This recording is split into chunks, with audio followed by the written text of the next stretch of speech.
But the individuals on the streets committing these crimes are often young people. They are people who are on the margins of society. They're They're often criminals, Chris. Oh, Mike, what's They're the criminals. point?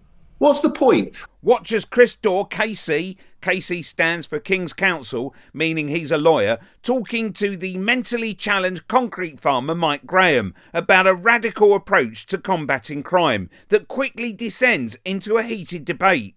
The discussion then reaches a point where Chris makes Mike Graham look ill at ease when challenged over his patriotic credentials. Okay, so I've got an idea, Mike. How about double the sentences for everyone again, like we've already done? Let's have 160 or 300,000 people in prison, and then see if that's a society you actually want to live in. Because I want to live in a society like many other societies in many other countries where there are not dangers when you walk on the street that you're going to get stolen. But where is that? Stuff Mike? Are you talking about Dubai? You. Are you talking about Dubai? Are you talking about the Middle East?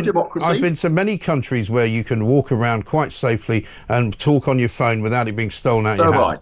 So have I. I've been to Norway. I've been to Finland. I've been to Sweden. I've been to countries which don't imprison many people. They hardly imprison anyone at all. Sweden right now has got one of the worst gang problems that any country has ever had. You know why? One of the lowest because they've imported crime rates in Europe. They've not anymore. They haven't, because they've got an absolute epiphany going on right now with their criminal justice system. I'm sorry, you're just dragging this all back to immigration again. No doubt you're going to say it back to immigration. Open the floodgates to I'm not immigration. talking about because of immigration. You're the one that mentioned immigration. I'm talking about gangs in Sweden, some of which are homegrown gangs, actually. I don't know why you suddenly jumped on immigration. Many of them are homegrown gangs. Because you're not thinking of homegrown Swedish gangs, Mike. That's not your agenda here every single day. I don't have an agenda. Donald Trump grabbed women by the vagina without their consent, and you are talking about Donald Trump for? World hero. What's that got to do with prisons in Britain? What's wrong with you? Are you a bit deranged today, Chris? No, you're deranged, Mike. You've just been bigging up Donald Trump for about 20 minutes when the guy is a international Why is that bothering you? He's looking to take 2 million people out of their homes and put them in a foreign country. Why does it bother you, Chris?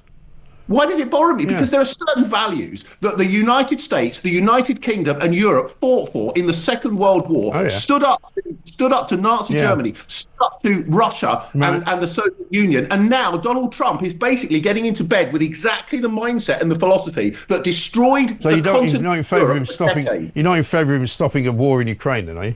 Of course I'm in favour of it, but the idea that you so you're in favour of something that he's done then? What does that make you, a supporter of Donald Trump?